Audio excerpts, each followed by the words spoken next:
First and foremost, like, subscribe, and comment down what you think about my picks. What is going on, everyone? This will be my first time making soccer predictions. For people that haven't known, I've played soccer my whole life. I've been following soccer my whole life, and I have finally decided to take the challenge of predicting soccer.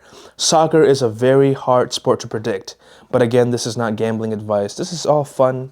Maybe I get it right, maybe I don't get it right. And you can do whatever you want with this information that I'm about to provide to you, all right? So before I start, I want to say that I want to thank my friend right here for helping me out with some information. And I agree with most of them, so I'm going to share them out, but a little twist too of what I think as well. So first game, I have Chelsea beating Leeds. Now Chelsea has been inconsistent, and Chelsea did lose to Leeds in December. However, they have scored the 4th most goals in Premier League. That says something. On top of that, this is a revenge spot for them at home. I think Chelsea will do a phenomenal job, and Leeds have conceded the 5th most goals in the Premier League, and they've only won one away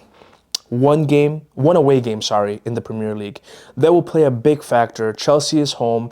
They need to win because currently they're in 5th place in the standings for the Premier League.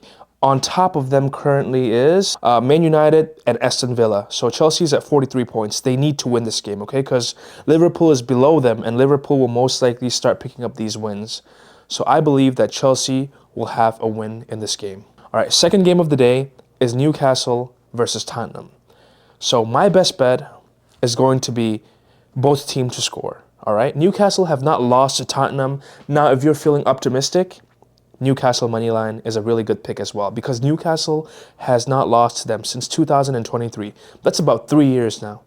More like 2 years, but getting to 3, all right? And both teams have been underperforming very much.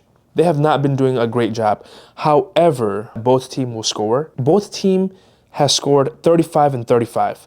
It means they can score a pretty good amount, but they've also both conceded 36 and 35. So they score a lot, and they get scored on a lot as well. And this is going to be a very close-up game. You know, Tottenham is at 29 points. Newcastle is at 33 points. I think that they're both going to have the firepower to score on one another. So my pick for this game would be both teams to score. Now, the third game of the day is Man United versus West Ham. You know, I'm so excited for this game because there's that one Instagram guy that is currently one win away from being able to cut his hair. And I think that will happen. United is the hottest team in the Premier League right now. And West Ham has done a great job too. They've won 3 out of their last 4 Premier League games. However, United has not lost in 8 Premier League games. That is crazy. Okay, let's check the stats really quick, all right? All right, Man United, last few games. Beat Tottenham, beat Fulham, beat Arsenal, beat, Man City. They did lose to Brighton, but that's FA Cup. Tied to Burnley, tied to Leeds, tied to Wolves, beat Newcastle. And their last loss was in December 21st, which is a while from now. So I think Man United can bring this momentum.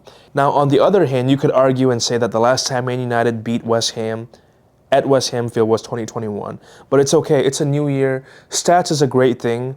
But in times like this, I'm going with Man United. I am a Man United fan, but not just that. Statistically, they are the best Premier League team right now. So we're going to take Man United to beat West Ham. So last game of the day would be Everton versus Bournemouth. So both of these teams are undefeated in their last 6 matches. They've been unbeaten. How about that? So the thing is that this game, if you ask me how optimistic I am, I will say it's going to be a draw. The reason why is because Everton has scored 28 goals, but they've only allowed 28 goals as well. So that shows that their defense is pretty solid. One of the best. I mean, statistically, you know, only allowing 28 goals is pretty impressive. Now, on the other hand, if you made me pick who I think would win, I would say that Bournemouth will win because they've scored 41 goals. That's pretty impressive. But at the same time, they've allowed 44 goals. So a team like Everton that doesn't score a lot could score a goal on them. And who knows, Bournemouth, with how good their attacking is, they might score a goal and it might end up with a tie. So since we're thinking that, you know, it might be a tie or that Bournemouth might win, I think that the best pick for this game is under 2.5. So with that, those are my, how many games was that? 1, 2, 3, 4, and we'll recap it really quick, okay? Chelsea to win, Everton, Bournemouth under 2.5, and then Tottenham and Newcastle, both teams to score, and Man United to win. I hope you guys do well, and see you guys later.